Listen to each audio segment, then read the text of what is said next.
बेटों से कम नहीं होती। भारिया गांव के सरकारी अस्पताल में धर्म सिंह चिंतित खड़ा था। अम्मा, मुझे बेटा ही होगा ना? हाँ मेरे लाल, तुझे बेटा ही होगा, हमारे वंश का वारिस। मुबारक हो, आपको जुड़वा बच्चे हुए हैं। क्या? दो लड़के? नहीं, एक लड़का और एक लड़की। क्या? धर्म सिंह का सारा उल्लास धरा का धरा रह गया। अब उसे दूसरी चिंता सताने लगी, लड़की की शादी की। अम्मा, अब इतनी महंगाई में इस लड़की को कैसे पालू पोसूं? और इसकी शादी? बाप रे बाप। आपकी पत्नी आपको अंदर बुला रही है। कमरे के अंदर पद्मा के बगल में 2 बच्चे थे। देखिए जी, दोनों आप पर ही गए हैं। लड़का कौन सा है? ये रहा। धर्म सिंह ने अपने बेटे को उठाया और उसे चूमने लगा। कुछ देर बाद, ए जी, इसे भी देखिए ना, इसके नए नक्श कितने सुंदर हैं। हाँ, रहने दो। ये सुनकर बेचारी पद्मा का मुंह उतर गया। कुछ दिन बाद वे दोनों बच्चों को लेकर घर पहुँचे।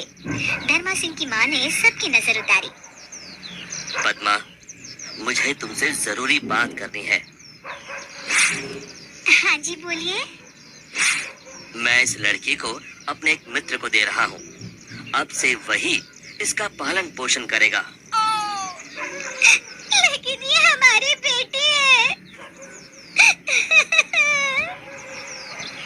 मैं जानता हूँ, लेकिन मेरी बात समझने की कोशिश करो पद्मा। इतने महंगाई के जमाने में हम दो बच्चों को कैसे पालेंगे? ऊपर से ये लड़की है, इसकी शादी ब्याह का खर्चा कहाँ से लाएंगे? मेरा जो मित्र है उसकी कोई संतान नहीं है। वो हमारी बेटी को बड़े लाड़ प्यार से पालेगा, हमसे भी बेहतर। आप जब इतने बड़े परिवार को पाल सकते हैं, तो क्या आप इस नन्ही की जान को नहीं पाल सकते? पद्मा, मेरी बात समझो। हमारी आर्थिक स्थिति बहुत खराब है, हम इसे नहीं पाल पाएंगे। लाओ, इसे मुझे दे दो। पद्मा अपनी बेटी को पकड़कर रोती रही और फिर धर्म सिंह की ज्यादा जिद पर उसने रोते हुए अपनी बेटी को धर्म सिंह के हवाले कर दी। धर्म सिंह ने अपनी बेटी अपने दोस्त की पत्नी को दे दी, जो बच्ची को पाकर फूले ना समाई। यहाँ धर्म सिंह अपने बेटे को लाड़ करने लगा। धर्म सिंह अपने बेटे को चलना सिखा रहा था। ये देख पद्मा अपनी बेटी का सोचकर रोने लगी। जैसे जैसे धर्म और पद्मा का बेटा बड़ा होता गया, वैसे वैसे उसके लाड़ भी बढ़ते गए। अब धर्म अपने बेटे को कंधे पे गांव भर घुमाया करता था। मुझे चॉकलेट चाहिए, मुझे चॉकलेट चाहिए, मुझे चॉकलेट चाहिए। हाँ, ये लो। अब 20 साल बाद, बाबा, मुझे फटफटी चाहिए। लेकिन बेटा, तू तो हमारी परिस्थिति जानता है। मेरे सारे दोस्तों के पास फटफटी है, मुझे भी चाहिए। धर्म सिंह ने अपनी पत्नी के गहने गिरवी रख अपने बेटे को फटफटी दिलवाई। फिर कुछ साल बाद बेटे को व्यापार के लिए पैसे चाहिए थे, तो धर्म ने अपना खेत भी लाला के यहाँ गिरवी रख दिया। धर्म ने अपने बेटे के लिए गांव में एक किराने की दुकान खोल दी, जिससे अब उसका बेटा कुछ न कुछ कमा ही लेता था। और फिर बड़े धूमधाम से उसकी शादी भी करवाई। लेकिन ब्याह के बाद लाड साहब के तेवर और भी बदल गए। धर्म का बेटा हमेशा उससे झगड़ता रहता। बाबा, मैंने कहा था आपसे कि मेरे ससुराल वालों को ताने मत मारा करो, लेकिन आपको कहा मेरी बात सुननी है। अरे बेटा, मैं तो बस समधी जी से मजाक कर रहा था। मजाक? आप उन्हें ताने मार रहे थे।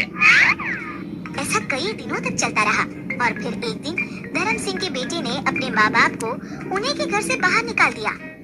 पद्मा रोने लगी। अरे बेटा, ये तू क्या कर रहा है?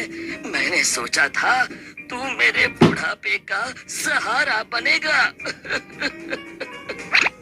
बेटा मेहनत करे और आप आराम से ठाट से रोटी तोड़े, ऊपर से दिन भर खिटखिट। मैं काम करूं या आपकी खिटखिट सुनते रहूं? जाइए, अपना रोना कहीं और रोइए। बेटे की ऐसी कटाक्ष भरी बातें सुनकर धर्म सिंह पूरी तरह से टूट गया। पद्मा ने उसे उठाया और वो दोनों रोते रोते वहां से चले गए। दोनों चलकर एक मंदिर के पास पहुंचे। आपने सुबह से कुछ नहीं खाया, कम से कम प्रसाद तो खा लीजिए। दोनों प्रसाद खाने के लिए प्रांगण में बैठे और वहां पर एक बूढ़ी औरत प्रसाद परोसने आई थी। भाई साहब, आप? धर्म ने उस औरत की ओर देखा। भाई साहब, मैं आपके दोस्त रवि की पत्नी हूँ। आपको याद होगा कि 25 साल पहले आपने अपनी बेटी मुझे दी थी। वो देखिए आपकी बेटी खुशी, आज वो एक डॉक्टर है और साथ ही साथ एक वृद्धाश्रम भी चलाती है। बड़ी ही नेक है आपकी बेटी। ये सुनकर धर्म की आंखों से आंसू बहने लगे। पद्मा ने अपनी बेटी को रोते हुए गले लगा लिया और फिर पद्मा ने उनके साथ हुई सारी घटना बताई। माँ, पापा, आप लोग मुझे वापस मिल गए, मुझे सारी दुनिया मिल गई और मुझे कुछ नहीं चाहिए। आज से आप मेरे साथ मेरे ही घर में रहेंगे। एक तरफ जहाँ धर्म सिंह के बेटे ने धर्म सिंह को घर से निकाल दिया और दूसरी तरफ उसकी बेटी ने उसे अपनाया, जिसे धर्म सिंह ने वर्षों पहले ठुकरा दिया था। शिक्षा, लड़के और लड़कियों में भेदभाव नहीं करना चाहिए, क्योंकि लड़कियां लड़कों से कम नहीं होती है।